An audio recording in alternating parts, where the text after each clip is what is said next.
about an upcoming fair.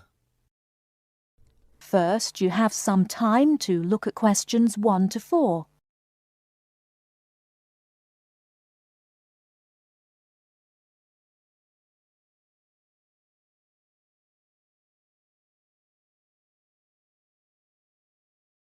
Now we shall begin. You should answer the questions as you listen, because you will not hear the recording a second time. Listen carefully and answer questions 1 to 4.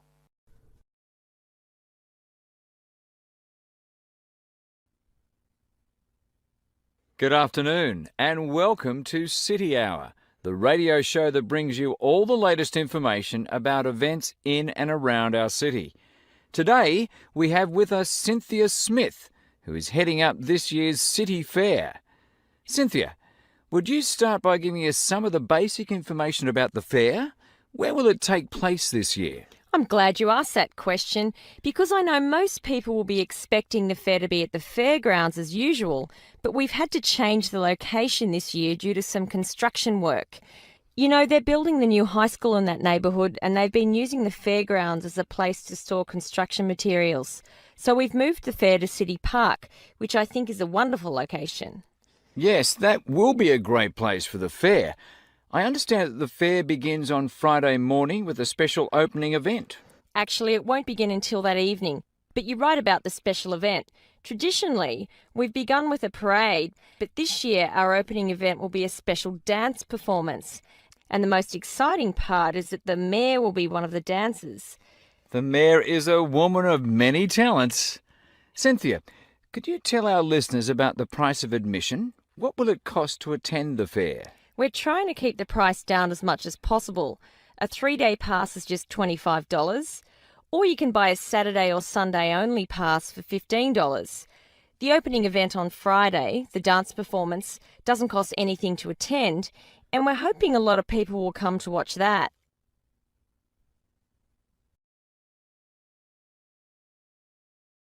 Before you hear the rest of the conversation, you have some time to look at questions 5 to 10.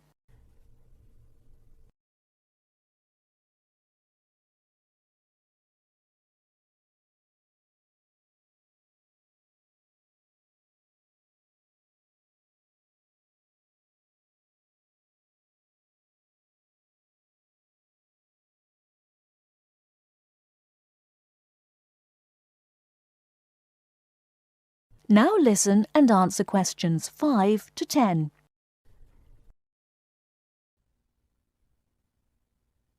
Could you tell us about some of the events planned for Saturday and Sunday, the main days of the fair? We have a lot of exciting things planned. There are a number of events especially for children, including a clown show on Saturday afternoon. On Saturday evening, we've got an event that can be enjoyed by the whole family, a concert by the lake. I'm sure that will be a popular event. Is there anything special planned for Sunday? Yes, a really fun event, and we hope a lot of people will participate. There'll be a singing contest in the afternoon. It's open to everyone at no charge. It doesn't matter whether you're an experienced singer or not. If you've always dreamed of singing on stage, this is your chance. That sounds like a lot of fun. I think it will be. I'd also like your listeners to know that besides the special events I've mentioned, there will be things taking place all weekend. For example, at the food court, international food will be served. You'll be able to sample dishes from all around the world. There will also be special games for children at different locations around the fair. Will there be things people can buy, souvenirs, anything like that? We have a large area set aside where there will be crafts for sale. This will be an opportunity to buy many lovely handmade things and to get to know some of our local artists and craftspeople as well.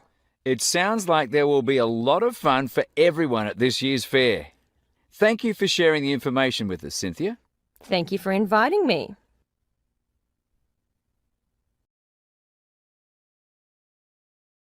That is the end of part 1. You now have half a minute to check your answers.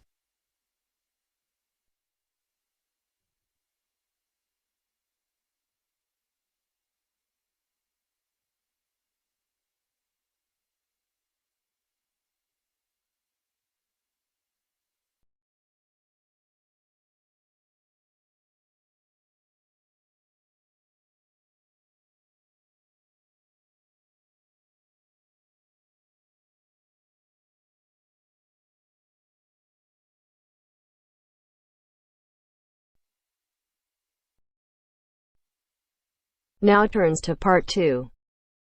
Part 2. You will hear a lecturer discussing the possibility of creating nuclear fusion. First, you have some time to look at questions 11 to 15.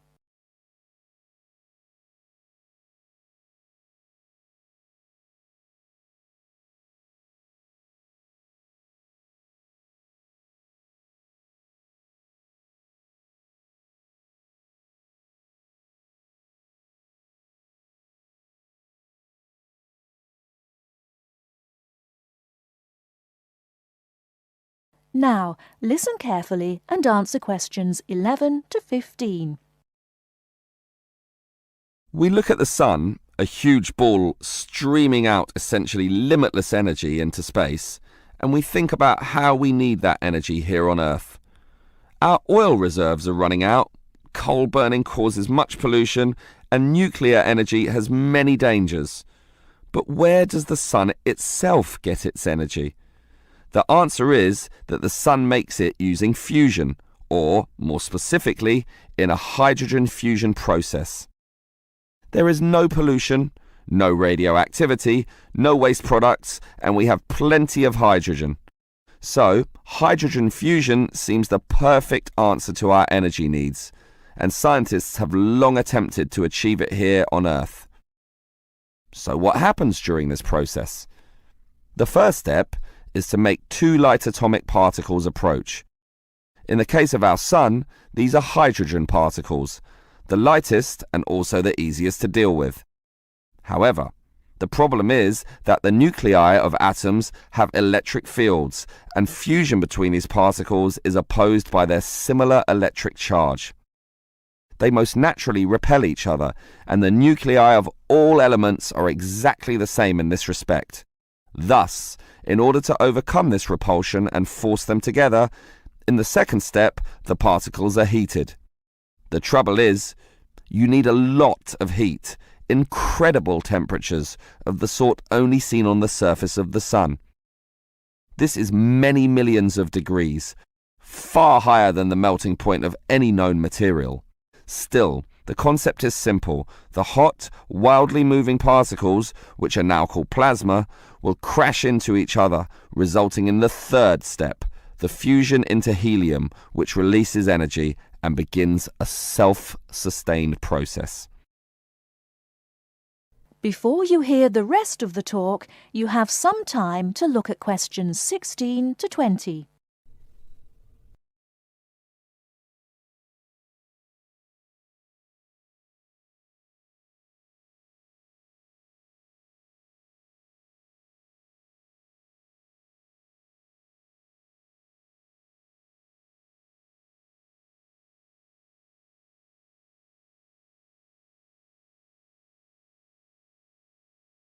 Now listen and answer questions 16 to 20.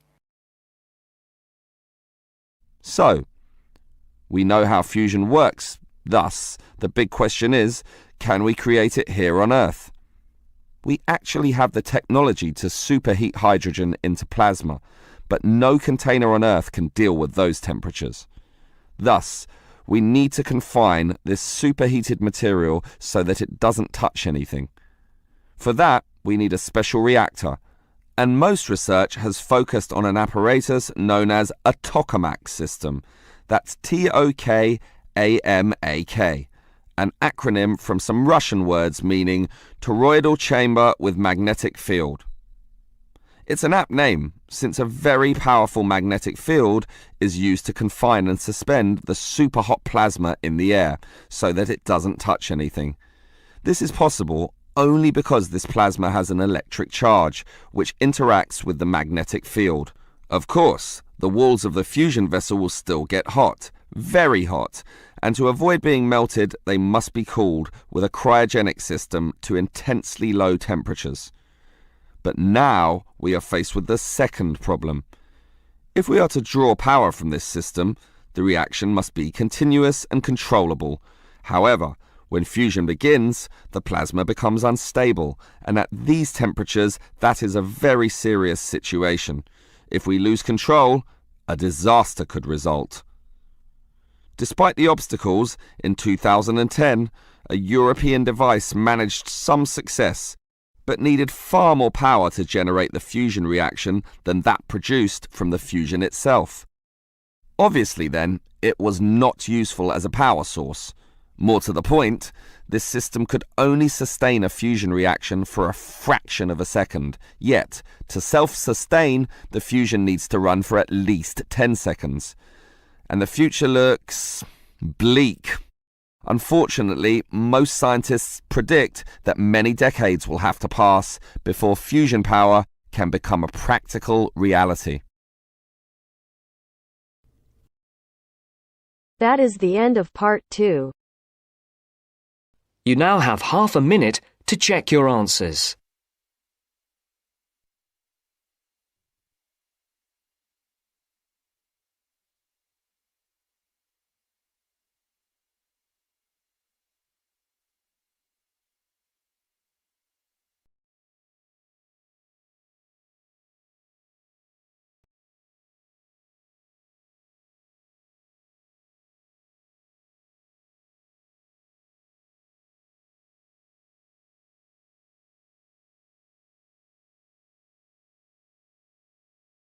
Now turns to part 3. Part 3. You'll hear a tutor and a student discussing transport. First, you have some time to look at questions 21 to 25.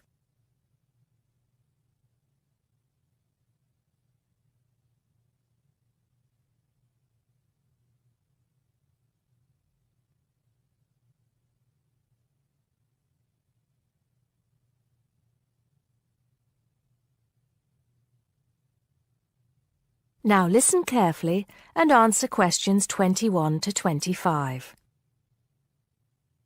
Come in, John, come in. How's the paper going? Morning, Mr. Taylor. Pretty well, actually. Good, good. It's not all about bicycles, is it? I know you've got a thing about bicycles. Yes, but that's just... There are other ways to get around town, you know. Yes, I know, and I think I've researched pretty well all of them. Right then. So your paper's about urban transport in London, eh? Not just London, but that is going to be the focus.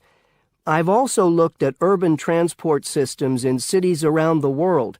Madrid, Beijing, Mexico City, Amsterdam, Paris, other countries too. You have been busy, haven't you? What's the purpose of your study? Well, two things really. I want to see if there are more efficient ways of organizing urban transport systems while cutting down on traffic congestion, and of course pollution, and to find ways of encouraging people to use public transport instead of their cars. Let's start with that then, with cars. I think you'll have a hard time thinking of ways to persuade people to swap their cars for a crowded bus or underground train. They're convenient, comfortable, faster, and sometimes they're a status symbol too. Okay, I agree that cars will probably always be the most popular means of transport, but there are ways to cut down the number of people who bring their cars into the city. It's a problem that affects every big city, and several methods have been tried. I know, as I've found to my cost. When I go into London, which I do 2 or 3 times a week, I have to pay £5 to get into the city centre. Has your research thrown up any more places where they do this? Oh, yes. Apart from London, there's Oslo, Stockholm, Singapore. Now, there, in Singapore, they've got it really organized. They've imposed a tax on all roads leading into the city center, and they have electronic sensors that identify each car, and then debit a credit card belonging to the owner. Before you hear the rest of the conversation, you have some time to look at questions 26 to 30.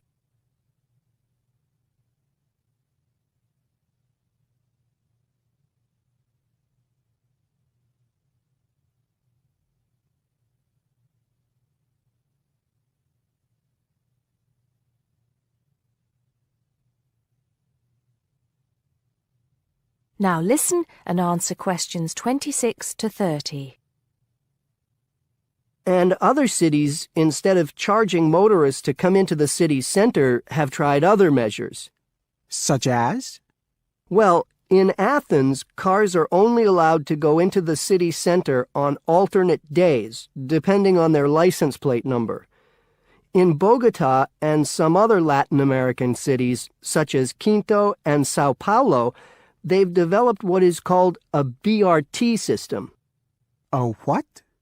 A BRT system, a bus rapid transit system. People leave their cars outside the city and take buses, which have special express lanes into and through the city. It's been so successful that they're trying it out in Mexico City, Beijing, Seoul, and Taipei. And other cities are pedestrianizing more and more areas of the city center. I see. How have these measures affected traffic congestion and pollution levels? In most cases, it has led to a reduction in the number of cars entering the city center. Certainly in Singapore, where it's now much easier to move around the city and the air is much cleaner than most other cities in that part of the world. London too, I believe. I can give some facts and figures if you like. Please do. In the first year after the tax was introduced, the number of people using buses to get to the city center rose by 38%. Really? 38%? Incredible! Yes, and the number of cars entering central London dropped by about 18%. There's more. The number of people using bicycles and mopeds went up 17%. I knew we'd get to bicycles at some point. Well, yes. In the city, the bicycle has a lot going for it. You can avoid traffic jams, there are no parking problems, they don't pollute, they're cheap to run, and they don't cost very much. Oh, and here's another fact for you. You can fit 20 bicycles in the space needed to park one car. Well, I never. But I can't see it catching on. Besides, we seem to be getting off the point. Not at all. China, Japan, and Holland have all integrated bicycles into their urban transport systems.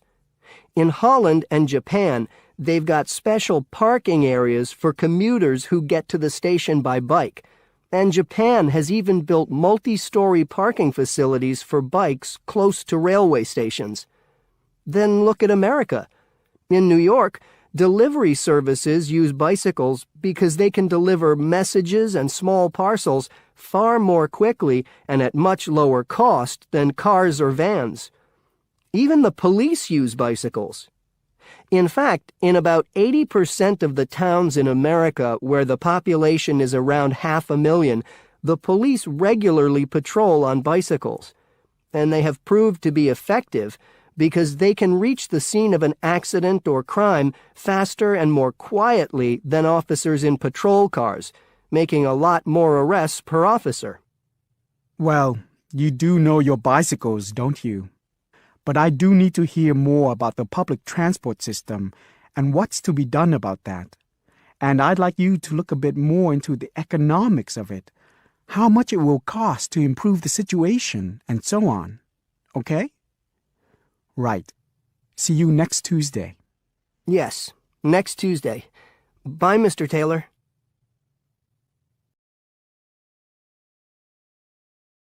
That is the end of part 3. You now have half a minute to check your answers.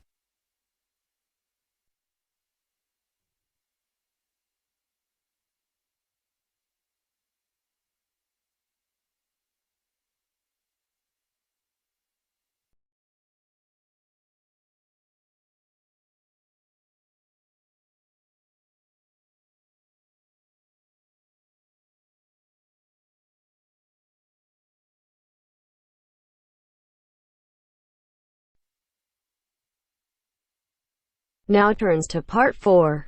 Part 4.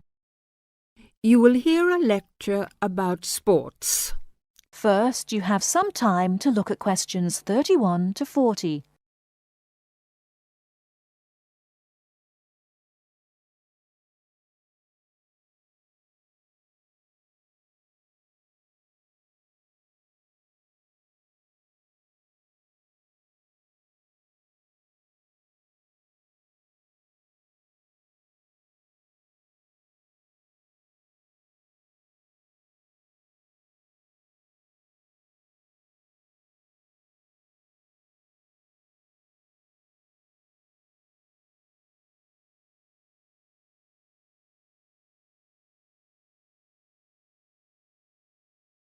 Now listen carefully and answer questions 31 to 40. Not all people like to work, but everyone likes to play. As sports help people live happily, they help to keep people healthy and feeling good. When people are playing games, they move a lot. This is good for their health. Having fun with their friends makes them happy. So all over the world, men and women, boys and girls enjoy sports. Since long ago, adults and children have called their friends together to spend hours, even days, playing games. Sports usually take a variety of forms. Organised competitions, which draw huge crowds to cheer their favourite team to victory, athletic games, played for recreation anywhere sufficient space is found, and hunting and fishing. Most sports are seasonal, so that what is happening in sports depends on the time of the year. As sports change with the season, people often do not play the same games in winter as in summer. If you want to know what others' favourite sports are, first of all, you should find where they live. Generally speaking, people in hot areas are fond of swimming, while people in cold places love skiing or skating. In this case, surfing is believed to be an important sport in Hawaii. The Pacific Ocean sends huge waves up on the beaches, waves that are just right for surfing. Some sports, including wrestling, boxing, horse racing, etc., are called spectator sports, as the number of spectators greatly exceeds the number of players in the game. Other sports are called participant sports, drawing a crowd of onlookers only on special occasions, such as tournaments. Some sports are commercial and professional, with players who are paid for their participation and with audiences who pay admission to watch.